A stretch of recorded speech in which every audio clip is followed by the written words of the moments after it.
सप्तम भाव तो आपको मालूम है, हम बार बार कह रहे हैं ये विवाह का भाव है। अब चलिए एक उदाहरण ले लेते हैं, किसी की कुंडली लेकर के हम सूत्र की बात करेंगे।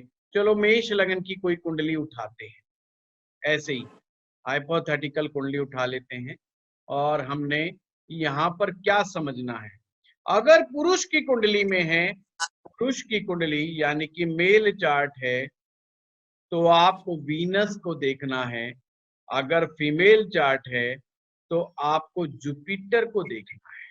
अब यहाँ पर आपको दो सूत्र बताऊंगा और दो सूत्रों में चीजें मिल जाएंगी, आपको काफी हद तक चीजें मिलेंगी।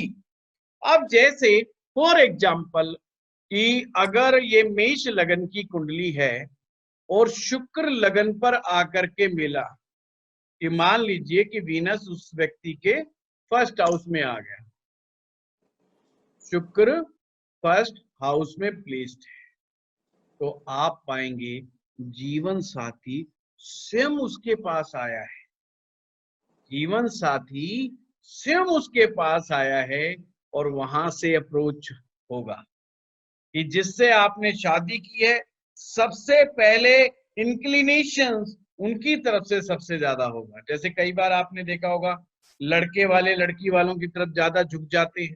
कई बार क्या होता है, लड़की वाले लड़के वालों की तरफ ज्यादा झुक जाते हैं, नहीं जी रिश्ता कर लो कर लो कर लो कर लो। ये अरेंज मैरिज में होता है।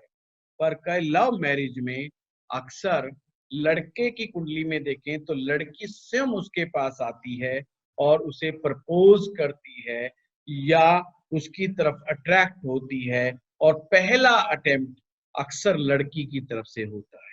अगर ये मेष, अगर इसी प्रकार से ये मेष लगन की कुंडली है, अगर ये मेष लगन की कुंडली है, तो अगर हम मिथुन लगन की कुंडली माने, अगर कोई मिथुन लगन की कुंडली है तो हमने, और वो फीमेल चार्ट है, तो हमने यहाँ पे क्या देखना है, सप्तम भाव में पड़ी हुई राशि और उसका राशि का स्वामी, सप्तम भाव में पड़ी हुई राशि और उसका स्वामी कहां पर बैठा है। तो सपोज करो मिथुन लगन हुआ, तो वहां पर सप्तम भाव का स्वामी गुरु हो जाएंगे, और गुरु लगन पर बैठ जाए तो इसका मतलब स्पाउस स्वयं उससे आकर के मिलता है, यानी कि स्पाउस स्वयं उसकी तरफ इंक्लाइंड होता है, पहला अटेम्प्ट वो करता है।